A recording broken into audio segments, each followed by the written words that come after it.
자, 하나님 말씀입니다. 누가복음 17장. 바리새인들이 하나님의 나라가 어느 때에 임하나이까 묻거늘 예수께서 대답하여 이르시되 하나님의 나라는 볼 수 있게 임하는 것이 아니요 또 여기 있다 저기 있다고도 못하리니 하나님의 나라는 너희 안에 있느니라. 아멘. 자, 하나님은 여러분 사랑하십니다. 하나님의 나라, 우리 마지막 찬양 가운데 하나님의 나라가 이곳에 임하였다. 또 하나님의 나라는 천국이라는 뜻이죠. 천국.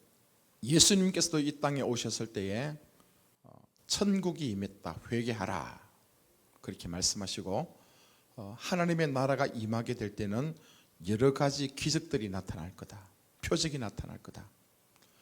그리고 예수께서 십자가에 피 흘려 죽으시고 부활하시고 난 이후에 사도행전 역사를 보게 되면 사도행전 1장부터 마지막까지 하나님의 나라에 대해서 얘기하고 있습니다. 하나님의 나라가 임한 사람들은 이런 비전을 가지고 이렇게 살아갈 것이다. 자, 그렇다면 성경 전체의 기적 얘기는 뭐냐면 전부 하나님 나라에 관한 얘기를 해도 과언이 아닐 것입니다. 자, 하나님의 나라는 어디 있습니까? 여기 있다 저기 있다. 자, 하나님의 나라는 장소의 개념이 아닙니다. 먼저 정돈해야 될 것은 하나님의 나라는 장소의 개념이 아니다. 그래서 예전에 우리가 예수 믿을 때는 자, 우리가 죽고 나면 천국 간다, 그렇게 얘기를 했습니다. 맞습니다. 그것도 맞지만 그러나 이제 오늘 이 성경 본문을 보게 되면 장소의 개념보다도 하나님의 다스림, 하나님의 통치의 개념으로 이해를 하셔야 온전한 것입니다. 하나님의 나라는 예수께서 이 땅에 오셨을 때에 이제 처음 오셔서 뭡니까? 회개하라, 천국이 가까웠다 말씀하시고 난 뒤에 만나는 사람들마다 기적을 행하셨어, 그죠? 앞을 못 보는 사람에게 앞을 보게 만들고 걷지 못하는 사람들에게 뛰어다닐 수 있도록 해주시고 병든 자를 치유하시고 귀신을 쫓아내시고 그들을 자유케 하십니다. 또 죄를 용서해 주시고, 그래서 예수를 만난 사람들마다 다 기적을 경험했고 인생이 뒤바뀌는 그런 엄청난 축복을 살아갔죠. 그래서 많은 사람들은 와, 이 예수님이 혹시 구약에서 예언했던 메시아가 아닐까? 메시아. 구약 성경에도 보면 계속 그렇게 하거든요. 메시아가 오게 되면 달라질 것이다. 메시아가 오게 되면 자유케 될 것이고 메시아가 이 땅에 오게 되면 새로운 나라가 만들어질 것이라 그 기대감 속에서 몇 수천 년 동안 기다려왔거든요. 그런데 예수께서 이 땅에 이제 메시아로 실제로 오셨어요. 어떤 사람들은 믿었죠. 예수님을 메시아로 믿었고 또 어떤 사람들은 예수님을 긴가민가합니다. 과연 이분이 메시아가 맞나? 의심스러운 거예요. 자, 오늘 이 본문 보면 바리새인들이 예수님께 묻습니다. 여기에 바리새인들은 굉장히 뭡니까? 바리새인들 서기관들은 그 당시에 하나님에 대해서 굉장히 많이 알고 있었던 사람들이죠. 율법에 대해서 굉장히 그들은 말씀을 지키고 말씀대로 살려고 애썼던 그런 사람들 아닙니까? 그래서 누구보다도 바리새인들은 이제 하나님 나라에 대해서 궁금했습니다. 그분이 과연 메시아가 맞는가? 그분이 진짜 구약 성경에서 예언했던 그분이 맞는가 궁금합니다. 그래서 묻습니다. 하나님의 나라가 어느 때에 임합니까? 언제 임하겠습니까? 그렇게 묻는데 예수님께서는 어쩌면 동문서답처럼 말씀하시죠. 하나님의 나라는 볼 수 있게 임하는 것이 아니다.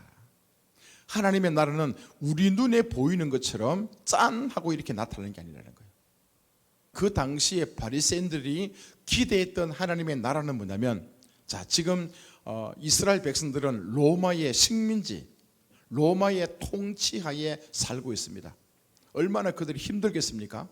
뭔가 자기 마음대로 하지도 못합니다. 항상 로마 황제의 다스림 속에 그들의 삶이 이제 포함되어 있었기 때문에 뭔가 메시아가 오게 되면 우리 이스라엘 백성들은 선민이니까, 주님께서 택한 백성들이니까 이 로마 황제를 쳐부수고 새로운 왕으로, 눈에 보이는 왕으로 임재하셔가지고 우리 이스라엘 백성들이 온 세상 열방을 다스리고 정복하고 복을 나눠주는 그런 민족이 될 것이라, 그것을 이제 꿈꾸고 있었거든요. 근데 예수께서 이 땅에 오셔가지고 자기가 이제 하나님이라 그러고 하나님 아들이라 그러고 여러 가지 말씀을 통해서 기적을 행하시는 거 보니까 한편으로 봐서는 메시아인 것 같아요. 근데 또 한편으로 보니까 전혀 예수님이 왕 같은 모습으로 살지를 않는 거예요, 여러분. 그래서 이제 궁금해서 바리새인들이 묻고 있는 장면이 지금, 진짜 당신이 아니면 하나님의 나라가 언제 임하겠습니까? 자, 그렇게 얘기할 때 예수님 말씀하죠. 하나님 나라는 여기 있다 저기 있다 아니다, 그죠? 우리 눈에 보이는 것이 아니라고 말씀합니다. 자, 여러분, 하나님의 나라는 존재하는데 우리 눈으로 볼 수 없습니다. 아멘. 자, 그래서 요한복음 3장 3절에 보면 이렇게 말씀하십니다. 예수께서 대답하여 이르시되 진실로 진실로 네게 이르노니 사람이 거듭나지 아니하면 하나님의 나라를 볼 수 없느니라. 사람들이 거듭나지 아니하면 하나님의 나라를 볼 수 없다라고 얘기합니다. 자, 하나님의 나라를 볼 수 있는 사람은 누구냐면 거듭나야 된다. 본 어게인. 하나님이 세상을 만드셨어요. 아담을 만드셨어요. 아담과 함께 이 세상 모든 만물을 다스리자 하고 계획하시고 일을 시작하셨죠, 그죠? 그래서 천국은 에덴 동산이 천국이고 영원한 기쁨이고 영원한 행복이고 즐거움이고 만족이고. 자, 그런데 그가 죄를 범하죠. 하나님의 말씀을 지키지 않고 하나님을 배반하면서 사단의 얘기를 듣고 사단이 원하는 인생을 살아갑니다. 그때부터가 뭐냐면 이제 그 마음속에 하나님의 나라가 존재하지 않는 거예요, 그죠? 처음에 하나님께서 아담을 만드시고 아담의 생각과 마음속에 하나님께서 그 속에 하나님이 충만하게 임재하시면서 하나님의 말씀을 통해서 아담에게 이거 하자 저거 하자, 오늘은 여기 놀러 가자, 오늘은 이거 일하자, 이거 하자 할 때 그 하나님의 음성을 듣고 살아갔던 그 시간들이 뭐냐면 하나님의 통치를 받는 시간, 하나님의 나라 가운데 살아가는 사람이에요. 근데 아담과 하와가 하나님 말씀을 배반해버리고 말씀을 듣지 않고 이제는 사단이 원하는 인생을 살아가기 시작했거든요. 그래서 그 나라가 이제는 하나님 나라가 파괴가 됩니다. 더 이상 아담과 하와의 인생 속에 자기 생각과 마음 속에 하나님의 나라가 파괴가 되어버렸으니까 더 이상 행복하지 않습니다. 더 이상 기쁨이 없습니다. 감사가 없습니다. 만족이 없습니다. 그래서 아담과 하와가 죄를 범하고 타락한 그 이후에 모든 시간 속에 수많은 인간들은 뭡니까? 이제는 자기가 자기 인생을 책임지고 자기가 잘 살아보려고, 자기가 성공해 보려고, 자기 자신이 좀 행복해 보려고 몸부림치면서 살아왔죠. 아무리 노력하고 수고해도 자기 마음속에 하나님이 계시지 않으니까 허합니다. 마음이 이제는 답답하고 있잖아요. 이 속에 붕 뚫힌 그런 구멍처럼 생긴 거예요. 그래서 사람들은 그것을 채워보려고 술을 마시기도 하고 담배를 피기도 하고 또 마약도 하기도 하고 또 남자를 찾아가고 또 여자를 찾아가고 또 돈을 또 벌어보기도 하고 명예를 가지고 권세를 가지고 자기 마음속에는 이 수많은 것들을 이 뚫힌 이 마음들을 채워보려고 애를 쓰고 노력한 거예요. 그런데 희한하게도 채우면 채울수록 더 여러분 갈증이 느끼는 거죠. 채워도 채워지지 않는 것이 우리 마음속에 뻥 뚫힌 그런 지옥 같은 태움 같은 그런 상태로 변해버린 거예요. 그래서 세상에 어느 누구도 이 답답한 이 뻥 뚫힌 이 가슴을 채울 길이 없었던 거예요. 그래서 누가 오신가 하면 예수님께서 이 땅에 오십니다. 예수가 아담과 하와를 또 이 땅에 만드시고 난데 그래도 죄를 범했지만 자기 아들로 삼기 위해서 다시 그분이 이 땅에 오신 거예요. 말씀이신 하나님이 인간의 몸을 입고 예수라는 이름으로 이 땅에 오신 거예요. 오셔가지고 예수님은 십자가에서 그냥 죽을 이유가 없습니다. 왜냐? 그분은 인간의 몸을 입고 이 땅에 오셨지만 깨끗했습니다. 죄에 대해서 자유했습니다. 그분은 허물이 없으셨어요. 그럼에도 불구하고 그분이 십자가에서 피 흘려 죽습니다. 왜? 죄를 해결할 수 있는 방법은 십자가에 피 흘리면서 죽음밖에 없기 때문에. 왜 그렇게 했습니까? 저와 여러분들이 지은 그 죄 때문에. 우리가 하나님을 배신하고 하나님을 떠나버리고 몸부림치면서 그 사단의 종로로 타고 죄의 종로로 타고 인생을 비참하게 살아갈 수밖에 없는 우리 인생들을 다시 회복시켜 주시려고 구원해 주시는 유일한 방법이 자기 자신이, 죄가 없는 자기 자신이 십자가에서 피 흘려 죽어야만 됐어요. 자, 그래서 죽습니다.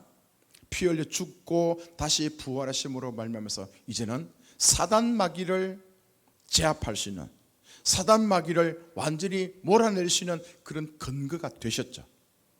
아멘. 지금 저와 여러분들이 예수를 믿는다는 그 의미가 바로 그겁니다. 누구든지 예수를 믿지 않는 상황에서는 우리 마음이 지옥인 거예요. 하나님이 없으니까 지옥이죠. 하나님 나라가 아니라 이제는 사단 마귀의 나라가 돼버린 거예요. 사단 마귀가 우리 인생의 주인이고 그 사단 마귀가 우리에게 명령하면, 지시하면 우리는 알든 모르든 간에 그냥 쫓아가는 거예요. 끌려다니며 인생은 그렇게 비참하게 살아온 거예요. 자, 이 사단 마귀의 나라를, 어둠의 나라를 깨부수고 하나님께서 다시 우리 안에 왕으로 임재하셔서 그분이 나를 말씀을 통해서 다스리는 그 나라가 하나님 나라가 되는 것이고, 그게 구원받은 백성이고 하나님의 아들로 살아가는 아름다운 인생이 될 줄 믿습니다. 자, 그 다음 뭐죠? 하나님 나라는 너희 안에 있느니라. 하나님 나라는 우리 안에 있다는 거예요. 다시 해보세요. 하나님 나라는 우리 안에 있다. 우리가 다 나중에 여러분 천국 갈 겁니다. 그 천국을 한글로 풀었으면 하늘나라입니다.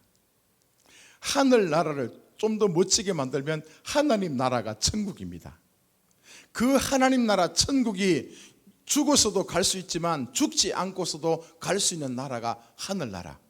그 하늘나라가 어디냐면 지금 저와 여러분들의 마음과 생각 속에 하나님 나라가 될 수 있다는 겁니다. 그래서 이 하나님 나라는 거듭나지 않으면 볼 수 없다. 거듭난다는 그 얘기 그거죠. 나는 거듭난다. 그러니까 나중에 그 니고데모가 와서 얘기하죠. 도대체 예수님 어떻게 사람이 거듭날 수 있습니까? 이렇게 내가 지금 나이가 40이고 50이고 60인데 어떻게 다시 엄마 뱃속에 들어갔다가 이 땅에 태어날 수 있습니까? 예? 그렇게 또 묻죠, 그죠? 그리고 하나님 나라는 그게 아니라 거듭난다는 건 그것도 아니다. 내가 죄인이었는데 이제 예수님을 믿고 새로 하나님의 아들이 되는 그것이 거듭나는 것이고 하나님의 택한 백성으로 살아가는 것이다, 그죠? 자, 내가 지금 하나님 나라에 살고 있는지 아는지 잘 모르겠다. 여러분 점검하셔야 됩니다. 내가 구원받은 백성인가? 거듭났는가? 내가 거듭났다면요, 난 지금 하나님 나라에 살고 있는 것입니다. 여러분 지금 하나님 나라가 임하고 있습니까? 저와 여러분의 생각과 마음 속에 하나님의 나라가 임하는 거예요. 자, 오늘 여기서 중요한 얘기를 합니다. 이 하나님 나라는요, 상태입니다. 상태. 상태라는 건 뭡니까? 누구를 좋아하는 것, 이게 또 상태죠, 그죠? 많이 좋아할 수도 있고 적게 좋아할 수도 있고, 누군가를 미워하는 것, 많이 미워할 수 있고 적게 미워할 수 있고 또 좋아할 수 있고, 이런 것이 상태로 표현될 수 있죠. 내 마음속에 하나님 나라가 임했다는 그 사실은 뭐냐면요, 어떤 사람에게는 하나님 나라가 꽉 찬 거예요.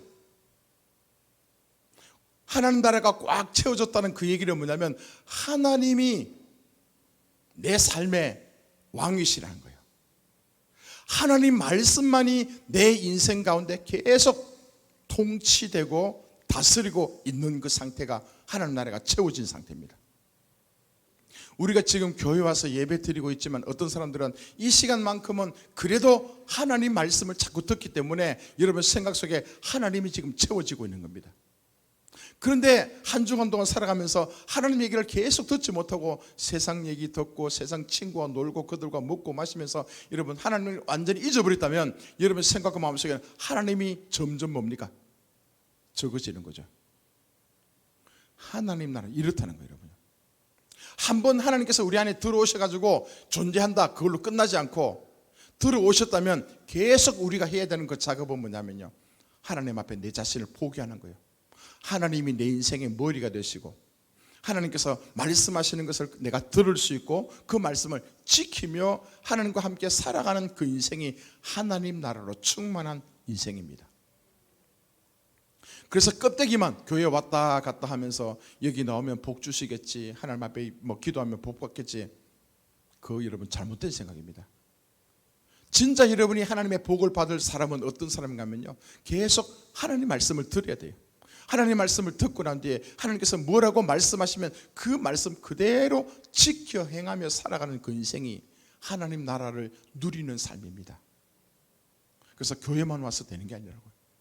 여러분 삶의 현장에서 계속 하나님 말씀이 들리고 그 주의 말씀이 내 삶의 다른 것보다 최우선시가 되고, 그분이 말씀하시면 내가 하고 싶은 것도 딱 절제할 수 있고, 그분이 이쪽으로 가라면 나는 그냥 따라갈 수 있는 그런 인생 있잖아요. 그 사람이 하나님으로 채워진 인생, 하나님 나라로 충만한 그런 인생의 모습이라는 거예요. 자, 여러분 어떻습니까?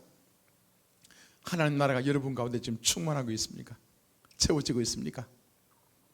그래서 하나님의 나라는 상태의 개념이기 때문에 점점 커지다가도 또 적어질 수가 있습니다. 우리가 이제 처음 예수 믿었다, 그죠? 처음 예수 믿었다. 이제 그런 사람들 한번 보십시오. 처음에 교회 와서 이렇게 얘기합니다. 예수님을 믿음으로 영접하죠. 고백한다, 그죠? 아, 예수님, 진짜 나는 내 인생 내 마음대로 살았는데 행복하지도 않았고 진짜 비참했습니다. 근데 예수님 말씀 들어보니까 예수님 나 때문에 십자가에 피 흘려 죽으셨고 그 모든 죄를 용서해 주셨고 또 이제 나도 잘 될 수 있다고 했으니까 그 예수님을 내 아버지로 나의 왕으로 내가 모셔드립니다. 이제 내 안에 예수께서 오셔가지고 나를 다스려 주십시오. 처음에 여러분 영접 기도하신 분들 기억할 겁니다. 그러면요 하나님께서 우리 안에 오신 거예요, 그죠? 실제로 와 계시지만, 근데 그걸로 끝나버리면 이제 이런 얘기죠. 그 다음에 두 번째 단계는 뭐냐면, 혹시 이제 우리 지환이가 집을 장만했어요, 그죠? 집을 장만했는데 우리 목사님 모셔가지고 예배 한번 드려야 되겠다. 그래서 목사님 언제 우리 집에 한번 와서 예배 드려 주십시오. 제가 이제 그 집에 찾아갔습니다. 띵동 띵동. 지원이가 와, 목사님 오셨어요. 그리고 일단 예배를 드렸어요. 드리고 난 뒤에 이제 지원이가 변하는 겁니다. 목사님은 거실에 있는데 전혀 신경 쓰지 않고 지원이는 자기가 평소 하는 대로 먹을 거 먹고 마실 거 마시고 잠잘 거 잠자고 전혀 목사님을 신경 쓰지 않고 살아가는 그런 사람도 있지 않겠습니까? 이게 뭐냐면요, 우리가 예수를 영접했지만 예수를 믿었지만 내가 평소의 삶을 살아가면서 내 마음속에 하나님을 인정하지도 않고 그분을 왕으로 대접하지도 않고 그분을 아버지로 인정하지도 않고 그냥 내가 옛날에 하던 식으로 그대로 살아가는 그 인생의 모습이에요. 이것은 뭐냐면 하나님의 나라가 일단 흔적은 있어, 그죠? 있지만 그 속에 하나님의 나라가 임하지 않는 거예요. 이제 그렇게 실컷 살아가다가 나중에 생각하는 거예요. 야, 교회에 와서 예배 드릴 때는 마음이 편안하기도 하고 소망이 생기기도 하고, 그래 인생을 이렇게 살아서는 안 되겠다, 내가 다음엔 좀 더 열심히 살아야 되겠다, 하나님처럼 그렇게 좀 살고 싶다, 이렇게 기도도 하고 마음을 딱 결정했는데 이제 어떤 사람들은 그 상태에서 이제 머물지 않고 결심한 대로 살아가는 거예요. 그 다음부터 집안에 돌아가서는 자기가 삶을 살아가면서 모든 일을 전부 다 뭐냐면요, 목사님께 다 보고하는 거예요. 이거 나 하고 싶은데 해도 되겠습니까? 제가 목사님이 그거 아니야 하지마 그러면 안 하고 있잖아요. 그렇게 만약에 계속 자기 집안에 목사님을 모셔놓고 목사님이 원하는 대로 목사님과 함께 나누고 또 얘기를 들어가면서 그대로 따라가는 그 인생이 뭡니까? 그 목사님을 지금 비유적으로 해서 하나님이라 생각해 보십시오. 그럼 그 사람은요 지금 자기 인생 가운데 큰 어떤 어려움도 없을 겁니다, 그죠? 혹시 그런 어려움이 있다 할지라도 하나님과 상의하고 그분께 얘기하고 그분의 지시를 받고 그분의 뜻을 분별하면서 살아가는 그 인생의 모습이 하나님 나라로 채워진 인생으로 살아가는 그 모습이라는 거예요. 자, 지금 하나님 나라가 상태의 개념이라 했습니다. 지금 내 생각과 마음속에 내 인생을요 여러분 딱 보십시오. 이 상태 가운데서 어떤 사람은 10%만 하나님으로 채워진 거예요. 10%만. 어떤 사람은 90%로 하나님 채워진 거예요. 어떤 사람은 99%로 하나님께서 채워진 거예요. 하나님의 생각, 하나님의 마음, 하나님의 비전, 하나님의 성품, 하나님께서 나를 통해서 하고 싶어하는 그 모든 것이요 그냥 내 안에 충만하게 말씀으로 채워지는 그 사람은요 하나님 나라를 지금 누리고 있다 그렇게 얘기합니다. 자, 이것은 여러분 삶의 현장에서 그대로 나타납니다. 일하러 가든지 공부하는 사람이든지 또 가정주부든지 관계없이 어느 곳에 있든 간에 하나님 여러분 떠나지 않습니다. 맞죠?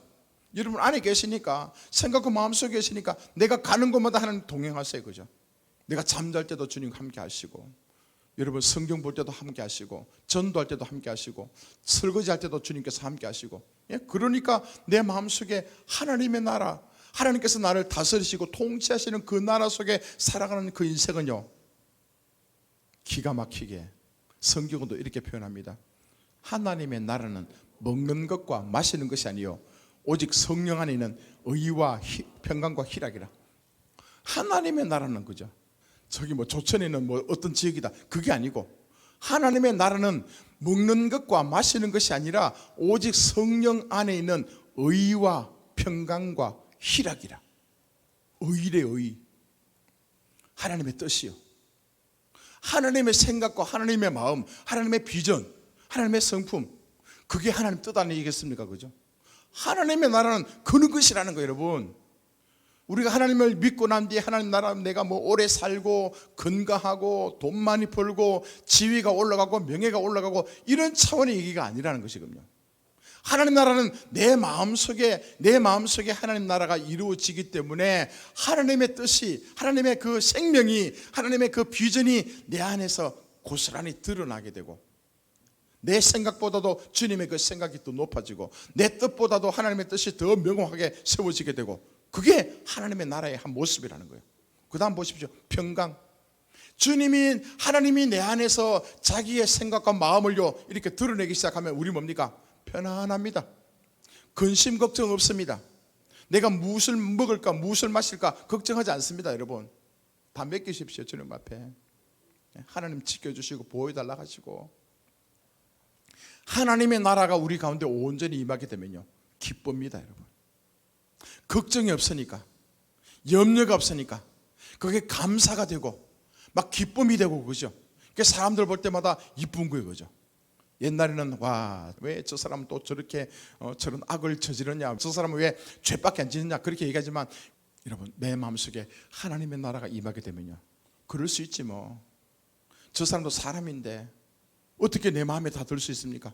이게 여러분 하나님의 나라가 임하게 되면 그 마음속에 편안함이 있고 기쁨이 넘친다. 늘 자기가 먹든지 마시든지 하나님의 영광을 위해서 하나님의 나라 하나님 주의 뜻을 어떻게 이루어드릴까 그것을 고민하면서 살아가는 그 인생은요 자기 마음속에 하나님의 나라가 지금 임하고 있다는 그 증거입니다. 이것과 반대되는 인생이다. 내가 아무리 돈을 많이 벌고 있다 지금 아무리 건강하다 지식이 출중하다 여러분 모든 것을 내가 다 소유한다 할지라도 늘 불안해 늘 짜증내 그죠? 어떻게 하면 다른 사람을 짓밟고 내가 행복할까? 여기만 골몰해 있어. 그런 사람은요 하나님의 나라와는 전혀 관계없습니다. 그 속에 하나님의 나라가 이루어지고 있지 않습니다. 자, 주님의 나라가 임하게 되면 예배가 회복된다 그죠? 자꾸 주님을 기억하게 됩니다.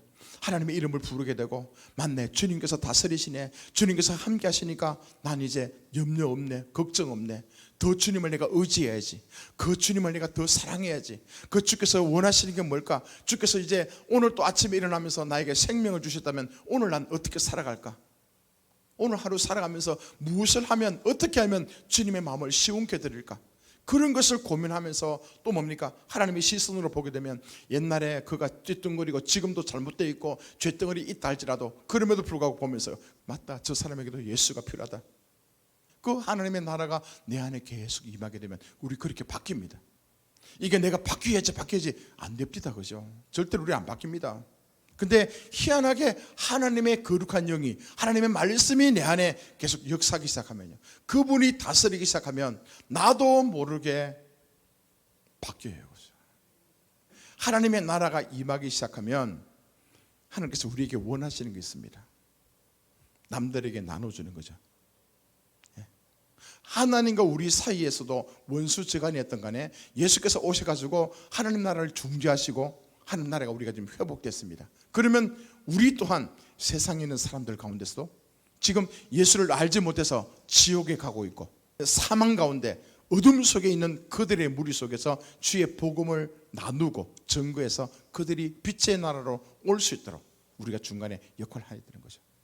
이게 성경에는 뭡니까? 제사장 나라다, 그죠? 제사장. 하나님과 일반 백성들, 죄인의 백성 사이에 그 속에서 뭡니까? 제사장 역할이 그거죠. 이 백성들이 하나님 앞에 직접 고언할 수 없을 때 제사장은 대신해서 모든 백성들의 죄를 대신해서 가지고 하나님 전에 가서 예배 드리고 하자는 거죠. 그것처럼 저와 여러분들이 제사장이 됐다는 그 얘기입니다, 그죠? 하나님 나라의 제사장이다. 그게 교회라는 거예요. 교회는 뭡니까? 내 안에도 교회고 우리 함께 모여있는 예수 믿는 무리들이 우리가 교회입니다. 에클레시아, 그죠? 우리 교회의 사명이고 역할이 뭐냐면 우리만 행복하게 잘 사는 것이 아니라 1차적으로는 우리 가운데 하나님의 나라가 임하는 것입니다. 주님의 나라가 임하게 되면 귀신이 떠나갑니다. 어둠의 영역이 떠나갑니다. 몰아 나가죠, 그죠? 가난도 떠나가고 질병도 떠나가고 회복이 되고 사랑이 나타나고 이곳에 말할 수 없는 주님의 기쁨이 감사가 하나님의 그 생명으로 충만해질 것입니다. 이게 교회란 말입니다, 그죠? 자, 이런 하나님의 나라의 다스림이 있는 이 교회의 모습이 너의 혼자가 될 수 있고 우리 무리가 될 수 있고 이런 우리 교회를 통해서 주께서 원하는 겁니다. 세상에 아직도 알지 못하는 지옥 속에 있고 어둠 속에 있고 죽어가고 있고 사단의 졸개가 되어가서 비참하게 살아가는 그 인생들, 그들에게 뭡니까? 건져내는 거예요, 그죠? 그들에게 복음을 전하고 그들이 예수 믿게 하고 또한 우리가 변화되고 우리가 행복함을 누리는 것처럼 그들에게도 다시 복음을 듣게 하고 구원해내는 것, 이것이 제사장 나라고 교회의 사명인 줄 믿습니다.